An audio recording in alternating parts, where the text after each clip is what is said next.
Parcours sans faute que le nouveau chef de file de la droite attribue à sa région. Il y a évidemment pour moi beaucoup d'émotions, parce que c'est ma région et parce que tout est parti de là. Et je veux qu'il sache que je l'oublierai jamais. La région, c'est avant tout la Haute-Loire. Laurent Wauquiez y débute en politique. Il en fait son fief, sa base retranchée.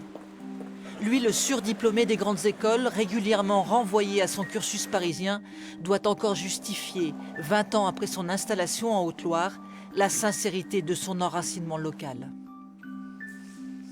Moi, ici, au Puy-en-Velay, et même dans notre région, les gens me connaissent.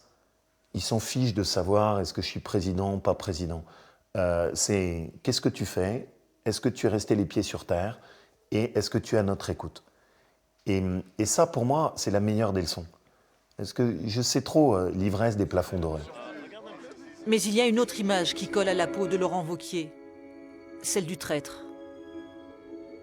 Jacques Barrot a été son mentor en politique, un père spirituel. Centriste, démocrate chrétien, ministre puis commissaire européen, il prend Laurent Wauquiez sous son aile. Les deux hommes se diviseront ensuite sur l'Europe. Mais pour Françoise Gauthier-Willems, élue du Puy-en-Velay depuis 23 ans, la rupture est même ailleurs. Jacques Barrot avait quand même tissé une toile d'araignée sur le département, la région et tout, avec un carnet d'adresses inouï. Et tout ça, il l'a donné avec générosité à Laurent Wauquiez, vraiment sans état d'âme à l'époque. Et Laurent Wauquiez s'est introduit là-dedans, au départ avec, j'ai envie de dire, gentillesse, il s'est glissé dans cet habit un peu de Jacques Barrot. Et après, il a pris la main lui-même sur tout ça et il a retourné la situation jusqu'à devenir après, en partie, l'opposé de Jacques Barrot. Le fils de Jacques Barrot nous accorde une de ses très rares interviews.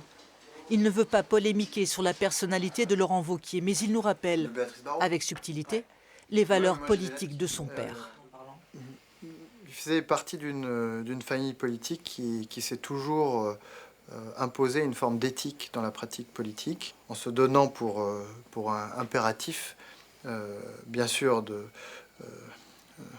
de ne pas rechigner à faire de la stratégie politique, mais à toujours respecter les personnes dans leurs choix et de respecter les différences qui sont source d'enrichissement à condition que le dialogue puisse se dérouler. Quand on a parlé de trahison, est-ce que ça vous a fait de la peine? Oui, bien sûr que ça m'a blessé. Parce que je lui dois beaucoup. Parce que sa femme, qui l'a accompagné jusqu'à la fin de sa vie elle-même, dit que tout ça est totalement faux et que ça a été beaucoup d'instrumentalisation. En 13 ans de politique, Laurent Wauquiez n'a cessé d'étendre la taille de ses laboratoires, le Puy-en-Velay, la Haute-Loire et la région. Auvergne-Rhône-Alpes, sa terre promise.